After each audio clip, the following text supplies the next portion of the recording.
Alright, it's going to be a bit of an emotional one. It's going to be my journey from 2019 to 2021. Hopefully the video won't be too long. Yeah, grab some popcorn, sit back and enjoy.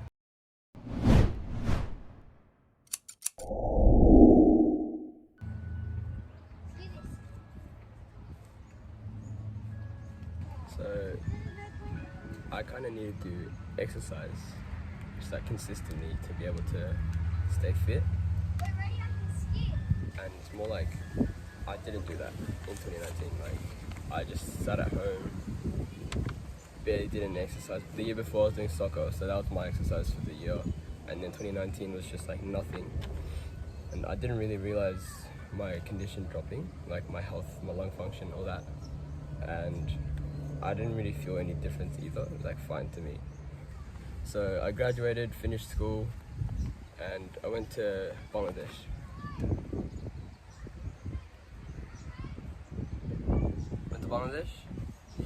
And that's when it really started to get worse and worse. So the air quality there was already bad. I'd have to wear a mask, so it was hard enough to breathe.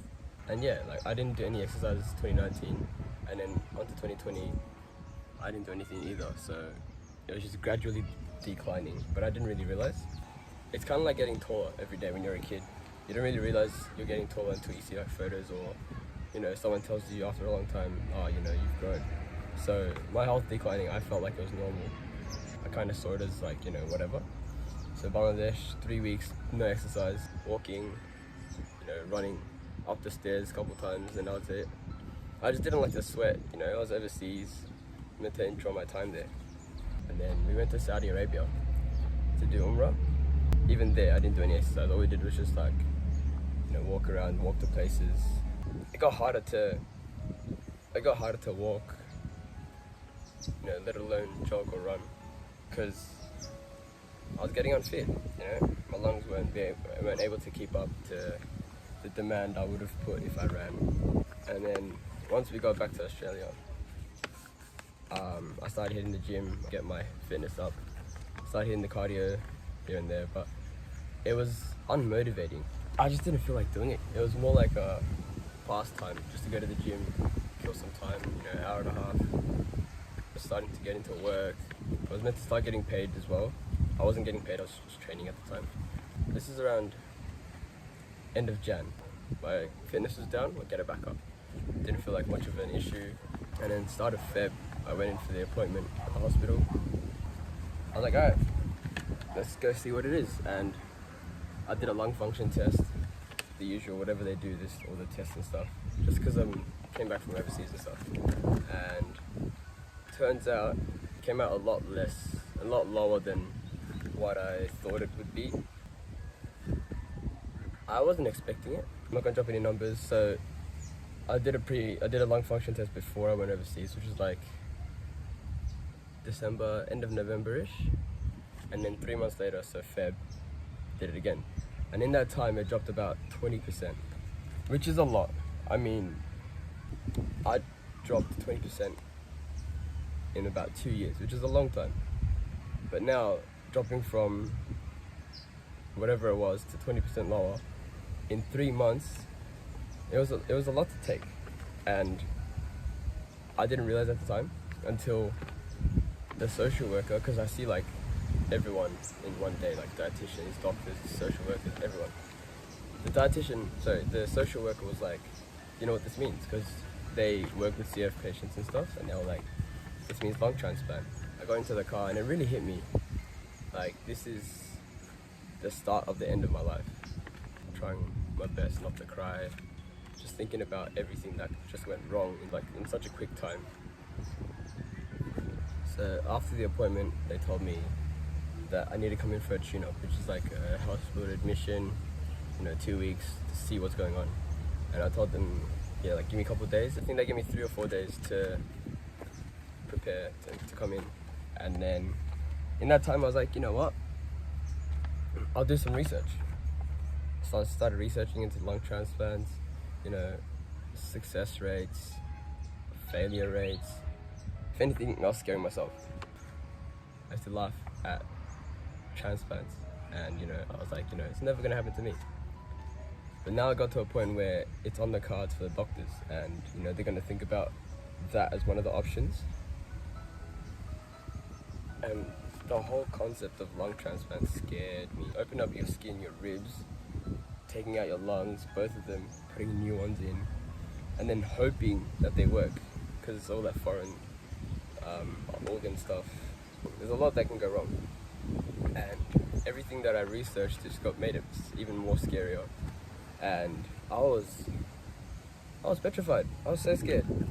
I didn't even want to go into hospital, because I was like, what if the first thing they say is lung transplant? I was like, just getting all the questions in my head to ask the doctors, what's this, what's that, how can we do this, can we do that, all different options just to avoid lung transplant. And that was just, it was the scariest thing. And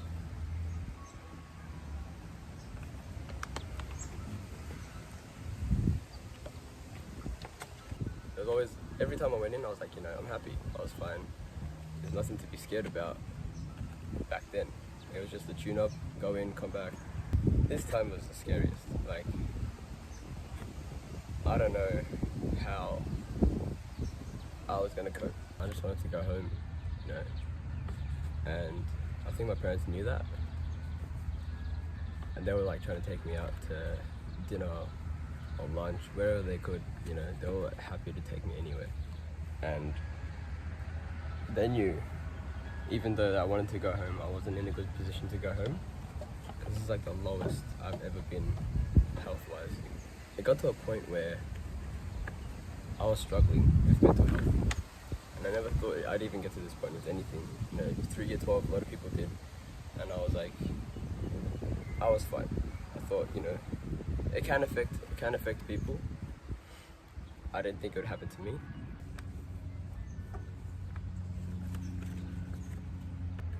And I was asking doctors like the questions that were in my head, and they couldn't even answer it. It was those kind of questions. They either didn't want to give me false hope, or they didn't have a definitive answer, or even they were lost as to what they were going to do next, and that made things worse for me,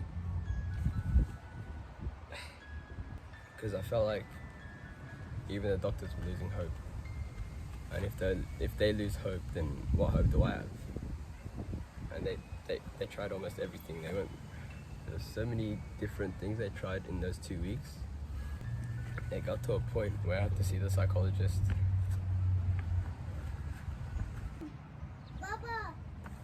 Baba! Baba! It got to a point where I had to see the psychologist. Like, I had to make appointments to see the psychologist, and just to help with my mental. And on top of thinking about everything and not being able to sleep at night and overthinking, my parents were on the same boat.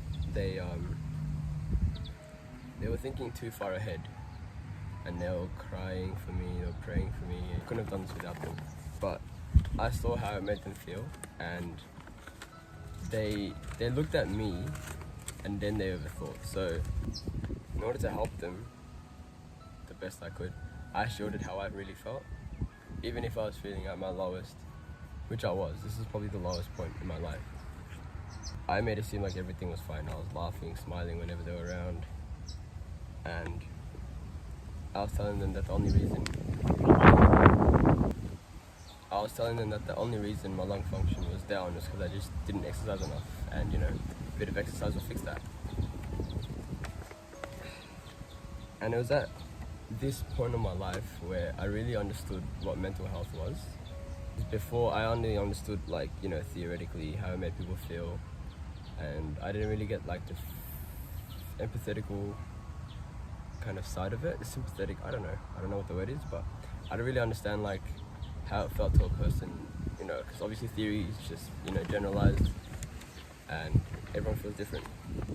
But when it happens to you personally, it's a whole different feeling. Like around the March 2020, I was genuinely at my lowest at this point. I was up crying, at night because I felt like a burden to my parents. And that was what made me feel absolutely shit. I felt like a failure, I felt like a mistake, I felt like I shouldn't be here. It's all these thoughts when you're in a room by yourself, isolated. It was 3 o'clock in the morning and I was just lying there staring at a blank ceiling because there's nothing there, and just thinking of how much of a burden I am financially, mentally. This gave me the idea to tell the doctors and the nurses and anyone else part of the team to just give positive news as much as they can whenever my parents are around, just so that my parents don't have anything to feel bad about, or they forget the fact that I'm in here for a reason, not for, I would say for fun. I was there for fun before, but this time it was serious. Obviously my parents wouldn't stop worrying, but this would help them worry less, and that was a bit of, it was comforting to know that they weren't as worried as they would have been if they knew everything to the fullest. Because I told them to tell my parents all the good stuff, and then whenever they have time after work or whenever, just come down, tell me the real stuff. And it was really hard to take the information on my own, because all my life I've been supported by my parents, and for me to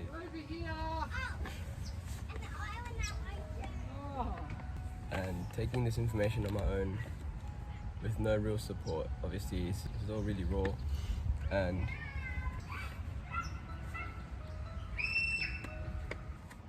it messed with my mental even more. Just like keeping it in, trying not to show my emotions, the bad ones, trying not to show them that it's bad. Like in my head it was bad, it was always bad, but I just wanted to make sure that they didn't stress too much, or as much as they would have. The physio were trying to use like all the equipment they had. They used everything on me, from different, equipment, different ways to open up my lungs, try different things.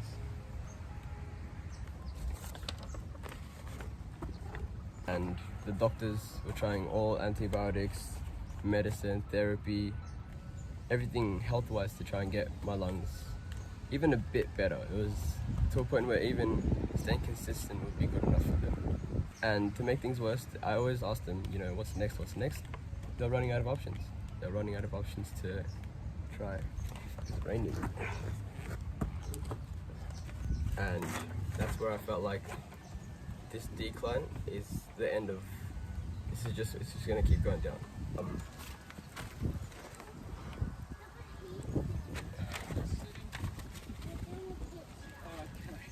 They told me that in 2 weeks, which is like the usual time for a tune-up, they'll send me home.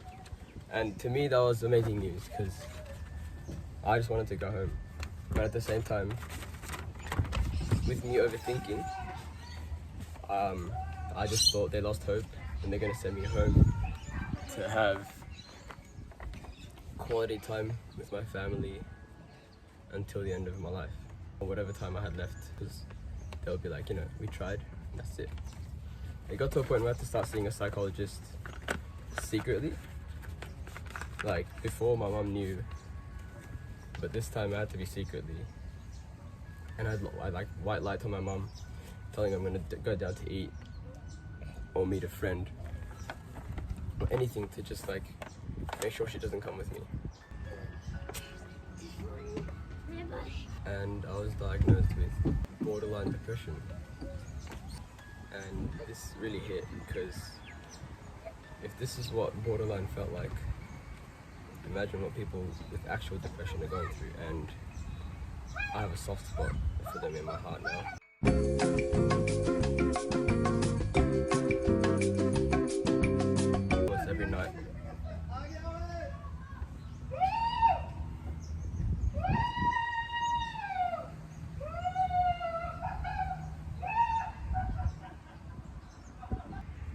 So after 2 weeks of little isolation in a room, crying to myself for being a burden, among other things, exercising 2 times a day, with new equipment almost every day, with the physio, new techniques, everything I could think of. My lung function went up by 2, and I guess, if you're watching this, you'd think 2 is nothing. But to me, that 2 was everything. And for my mom, my dad, everything we could have asked for. And it gave me a bit of hope. And from seeing the lack of hope from the doctors, this was the light at the end of the tunnel. Like, you could just see there's a bit of hope. And I didn't think I'd see this. Around the same time as when I got out of isolation in the hospital, COVID was starting to get worse and worse in Australia. So the freedom I thought I'd be getting by going home was being taken away. And now I ended up isolated in my own room, in my own house, because I was high risk. This meant gym was closed, work was off, even going across to the park was off limits. And all exercise I could do was at home, and I dreaded it. I hated doing this because I had no motivation. Although there's a bit of hope, there was no motivation for me to get to a point. There's no end level that I was reaching for, and my fitness, my endurance, my stamina, all at its lowest. And because of how unfit I was, even a bit of movement, I'd be on the floor having a coughing fit. And due to restrictions, we were only allowed out of the house for an hour, and that was only to do exercise. So I went out for walks on my own, just to get some space outside of my room, just to think about life. A lot of April, this is around April-ish, a lot of April was spent walking. I was just enjoying life, just on those walks, appreciating everything around me, because the thought process was that my life was being cut shorter than it already was, just because I had a park. I realized on top of those walks, I could play ball, shoot some hoops, just get outside, make any excuse to go outside and do something. Because I had a park across my street, so I was like, why not? And even a bit of movement still would send me into a coughing fit, so all I did was just stand there and shoot. And these are the premature times of COVID, so there was no excuse as to why you're coughing. They just avoid you. So I got my own space at the basketball court, which wasn't a bad thing.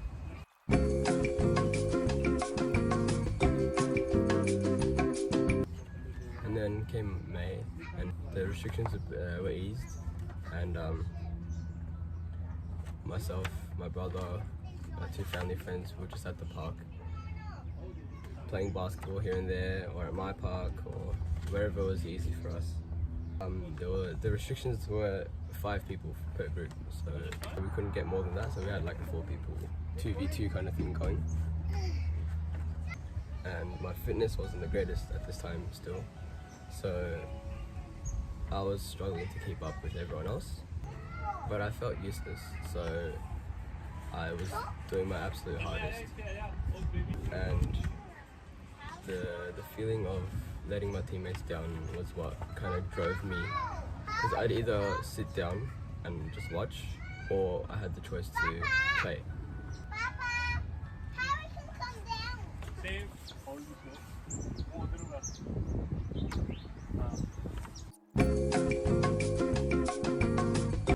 What really drove me to get fitter is I didn't want to let anyone down. No one would say it, but I can see the disappointment in their face when I don't put my work in to defend or attack or whatever.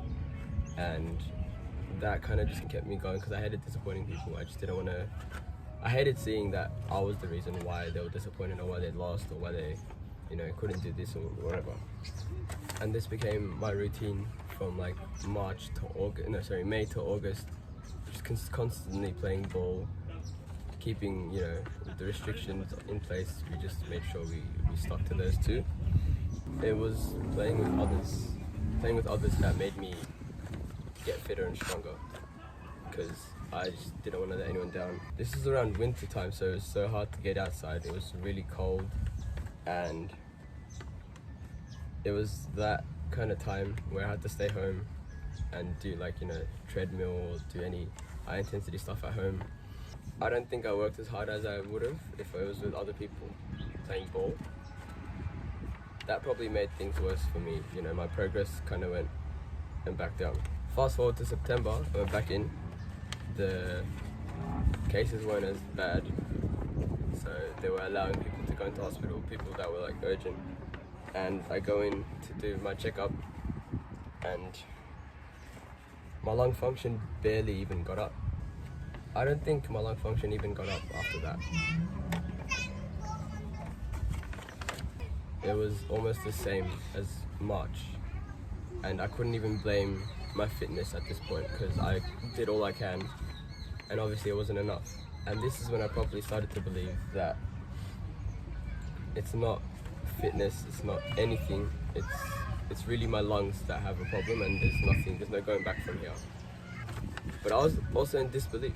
I believed the machine was faulty, it wasn't showing correct numbers, so they told me to come back a week later. I convinced them. I was like, you know, give me a week, I'll come back and it'll be whatever. I expected this number to happen, and I was like, you know, this is what it will be.